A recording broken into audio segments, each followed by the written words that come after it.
Atlanta is one of my favorite shows, and season 3, episode 8, New Jazz, is one of my favorite episodes. It's probably the densest episode in the show and gives an interesting look at Al's psyche in a way that reminds you of The Sopranos. Using hallucinations to manifest Al's subconscious feelings makes for an episode where there's a lot to look at from beginning to end, which is what I'm about to do. So I'd like to start from the very beginning, and while there is some interesting stuff like Darius' interest in space cakes possibly being another coping mechanism for him, I want to begin with when Al's hallucinations begin. And personally, I think that's around here, when the boys chase after him.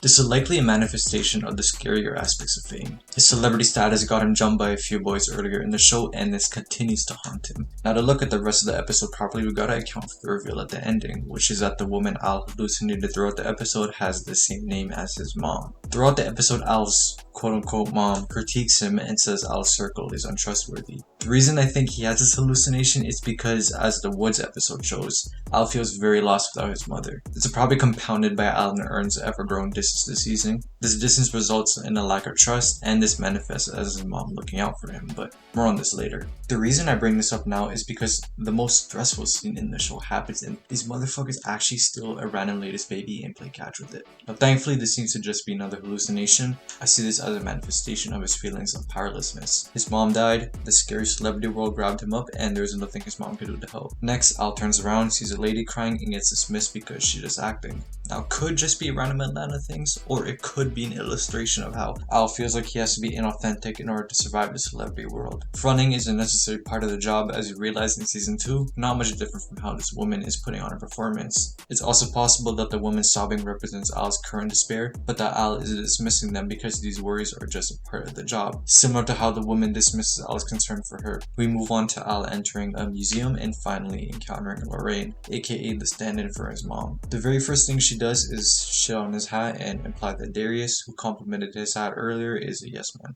This tells us that Al low-key thought his hat sucked too, and his current paranoia about his friends could be fake also made him suspect Darius was just sucking up to him for the sake of it. She goes on to criticize a bunch of different works in the museum, which makes me think that the museum might entirely be hallucination. It might represent his career as an artist, and her criticizing all these works is actually just her disparaging his tracks and his career as a whole. She even says soon after that she hates rappers, which is a possible sign that Al's mom did not approve of this life path for him, or at least that Al thinks she wouldn't.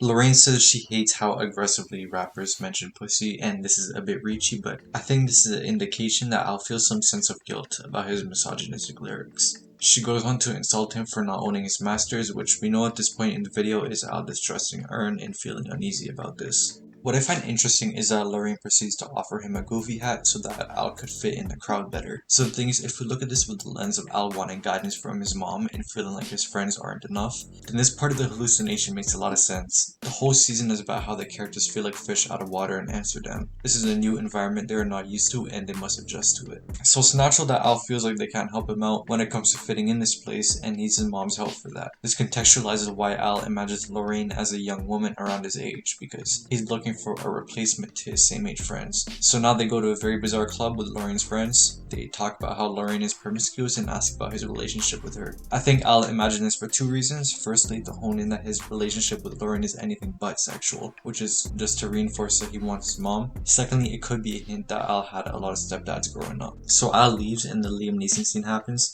Honestly, I don't think anything too interesting is happening psychologically. It's funny and effective as hell, but this scene is just social commentary about how white celebrities don't have to improve. An in-universe explanation is just that Al agrees with the point of the scene, I guess. Anyway, Al finds out that this place is a cancel club, which we can surmise is being seen because of Al's fear of the public scrutinizing him. I find the next scene cool as hell though. An MP on stage is ready to call someone a clown on. Lorraine has Al leave the place, and after he leaves, it turns out the spotlight was about to go on Al. So if we combine this with what we learned earlier of Lorraine hating the rap scene, this can be seen as his mom saving him from the parts of the celebrity life that give Al anxiety. She had him leave right on time and thus prevented the worst case scenario. This could even speak to a desire Al has of being rescued from the rap scene altogether. We get the climax of the episode where Lorraine lays into Al, expressing Al's distrust of his friends and how he needs her to hear the bitter truth that his friends won't provide him. She points out that if he doesn't get to hear the truth, then he's white. I find this interesting because season 3 centers around how the characters are climbing the class ladder and becoming white, so to speak. This line contextualizes a lot of season 2 and sheds light on the fact that Al probably values authenticity because he feels fears losing his roots once he ascends the class ladder. This ties into what Neeson said about how white celebrities don't need to improve. From Al's POV, they're surrounded by yes men and people who don't keep it real like Lorraine does. She even says that she's all he's got, which is natural given how aimless he feels without his mom, and she takes care of him in a motherly way when he collapses too. It turns out that Al on the ground was the same guy Al and Darius saw earlier in the episode, as Darius' comment "don't be like him" rings in Al's mind. I don't think actual time travel happened here, and I also don't think Al has been tripping since then,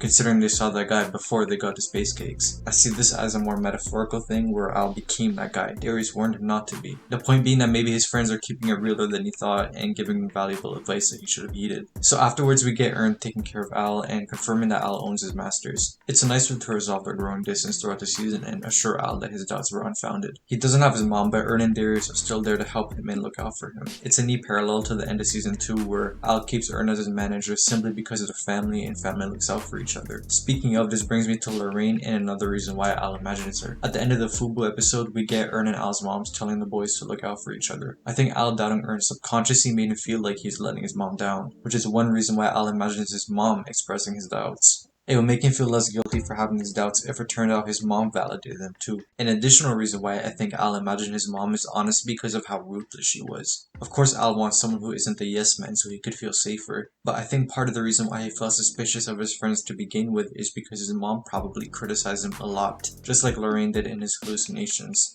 That's why he feels some comfort in this and subconsciously desires it. It's why he feels uneasy at a lack of it. The fact of the matter is that Al was tripping and his doubts were not true. His friends were looking out for him, it just that they don't criticize him the way his mom used to criticize him. The episode is beautiful and intriguing, and I hope you guys enjoyed it as much as I did, and I also hope this video helped you appreciate it more.